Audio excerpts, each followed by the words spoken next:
Hi there guys, welcome to Boxpred. First of all, thank you for tuning in. Secondly, let's talk boxing. We got quite a packed weekend this weekend. Some really good fights happening, so I'm going to try and get a couple of videos out here today and hopefully a few more by fight night. The first fight I want to address and give my opinion on here is in the cruiserweight division. It sees Marco Huck putting his, I think it's the WBO World Cruiserweight title on the line against Ola Afolabi in Germany.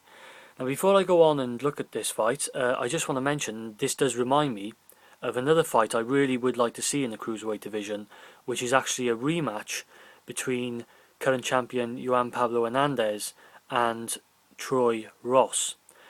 I think that Hernandez owes Ross a rematch. I thought Ross beat him in the last fight. It was a very good fight, a very competitive fight. I think Troy Ross is vastly underrated. He's not really ever in the limelight. He's hardly heard of. Maybe that's partly his fault, I'm not sure.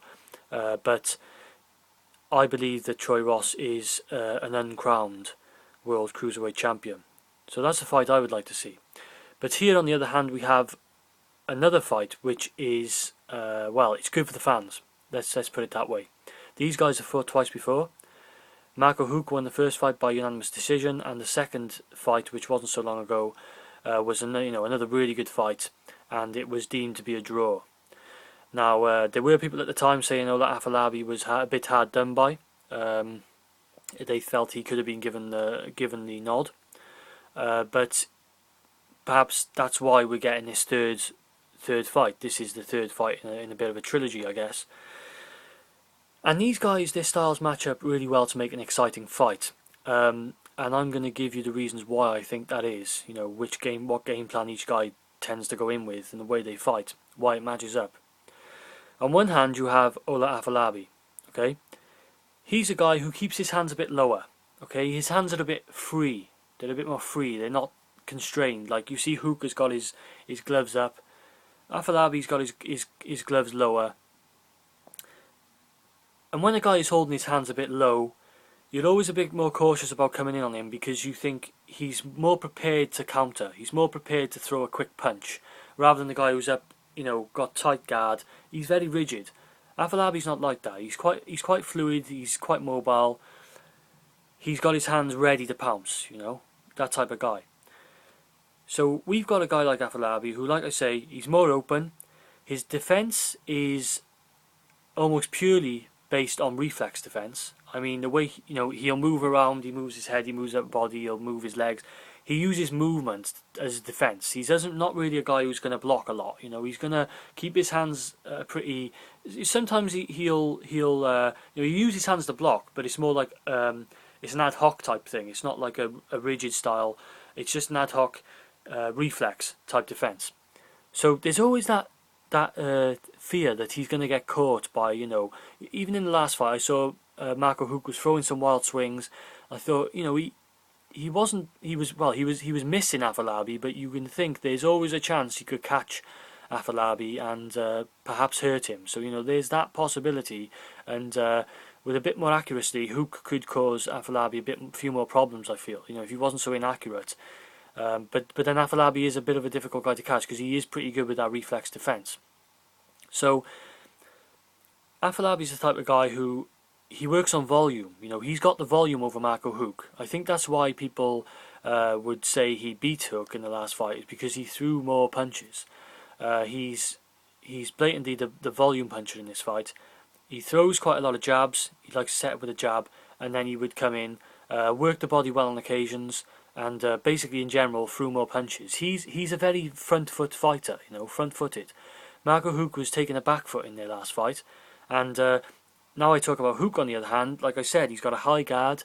He's a bit like an Alpha Abraham. You can close him into his shell, and you can try and control him with volume. So Huck is kind of waiting for Afolabi, particularly in the early rounds. This mostly applies to the first half of the fight. Huck is waiting behind his guard. He's waiting for Afolabi to double up on the jab and to get a little bit complacent and to open up a little bit. And then Huck's looking to counter past the jab of Afolabi with his own jab and then set up his own punches. He's looking to catch Afolabi out. He's waiting for Afolabi to become complacent, to open up a bit. He's waiting for Afolabi to get closer, and then he can do his work and get effective punches off. The problem for Huck with this is early in the fight, I think he can give rounds away because he's not doing the amount of work he needs to be doing to keep up with a guy like Afolabi, who's throwing quite a lot of punches. But you've got to remember also is that a lot of Afolabi's punches are hitting Huck on the gloves. Not he's getting through sometimes, and as the fight progresses, he's getting through more and more. And there is physical, on the face of Huck, there's physical evidence of this. But early in the fight, you can see how the judges might say Afolabi's throwing more, but he's not connecting really cleanly. Whereas what Huck's doing is he's waiting for his opportunity to pounce, he's being patient, and he's actually catching Afolabi a couple of times, and perhaps the judges are thinking, well, Huck may have the quality over the quantity. That's the type of dilemma judges can be dealing with here, with these two guys, the way they're fighting. And another thing I think that helps out Marco Huck with Afolabi is that, like I said, Afolabi is very front-footed, so Huck can afford to be patient. He can afford to sit back, invite Afolabi onto him, set traps, and then try and, like I said, counter over the jab and get some work in himself. Whereas, if I was training a guy to fight Huck, I probably would say, don't be so front-footed, be a bit more, stand your ground, but be a bit more on the back foot, and actually make him pursue you, make him open up first, and then you can counter him. You really want a guy who can counter against Marco Huck, I feel, personally. Quick hands and counter. Because I think that Huck, with his solid, pretty solid defence, it's quite difficult to get by him, and then you end up leaving chances for him to counter you, or to come onto you as you go in and you open up. So I think it would be ideal if someone was able to have perhaps like a Carl Froch type fighter who has slower hands but can also use a jab, but isn't so doesn't always have to be on the front foot. I know Carl Froch does quite a lot of the time, but the type of guy who can pounce on you, who can invite Huck in as well, not just be constantly on the front foot. I think if Afolabi could try and not be so front-footed in this fight, it might give him a bit more time if he was a bit more patient. Also, I would suggest to Afolabi, I would like to see a lot more, like in the last fight, I want to see a lot more focus on the body. So I think a lot of the punches, it's difficult to hit Marco Huck up top because of his defence. But I think he's open to the body quite a lot of the time. You can land some really good shots on Marco Huck's body. Particularly early on, I want to see Afolabi just focus on the body. Don't go up top. Completely neglect it if needs be. Go to the body as he's pushing Marco Huck back. He was able to do it in the last fight. I want to see more of that. I want to see it take his toll as the fight goes on. I want to see him really focus on quality shots to the body. I'd like to see Afolabi, when he gets up close inside, some of the good things he was doing, he was turning Marco Huck, so he was coming inside, but rather than just staying in one place, so Huck can judge him and counter him, and wait for his opportunity. What Afolabi did well at times is he was turning, so he's coming into the body, he was turning this way, and he was coming into the body here, and Huck, rather than have that opportunity to focus and to time you and come back, Marco Huck was forced to turn, and he's thinking all the time, so he's thinking of turning. Meanwhile, you're getting punches into the body, you're scoring points, you're taking away some opportunities for Marco Huck. Now, I'm not saying Marco Huck is a counterpuncher, I don't think he is, but I think in this particular fight, and my evidence from the last fight, I think that he, not so much a counterpuncher, but he will wait for you to open up, and then he'll create a bit of a slugfest, a mini slugfest if you want, for a few seconds. He's trying to get your hands away from your body and make you get closer and open up, so he can have a bit of a trade with you. Not so much a counterpunch. It's not calculated as such. It's more of just a mini slugfest, because Huck is good at slugfest. He's good at duking it out. And as the fight goes on, I think this stuff starts to fall apart. We saw these guys, they start to fall apart, they start swinging wildly, they both got tired, and the final, look in the 12th round, they were swinging for the fences, and they were catching each other quite regularly, and they both showed they can take a punch. Both of these guys, not massive punchers really, not really massive punchers. They both got a bit of power, but they're not massive punchers, so they can get away with it a bit.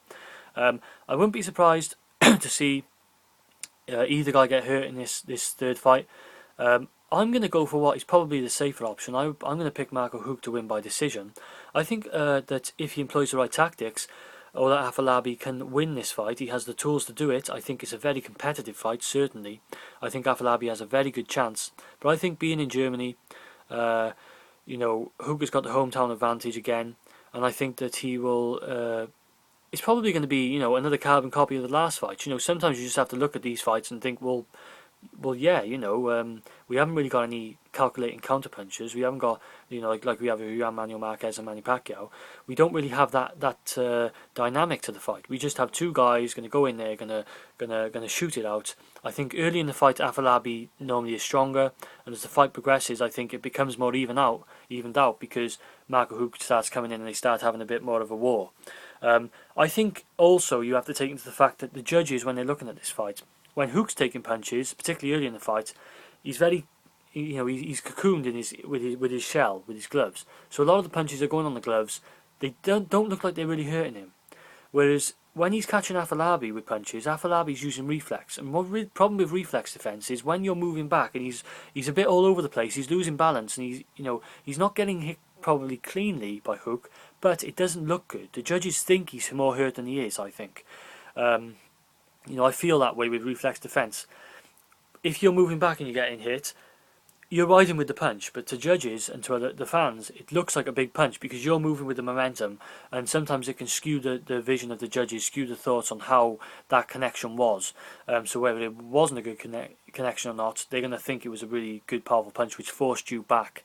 And it really, you know, when he gets through on Afolabi, Huck tends to push him more on the back foot, really makes him lose his balance. It doesn't look tidy.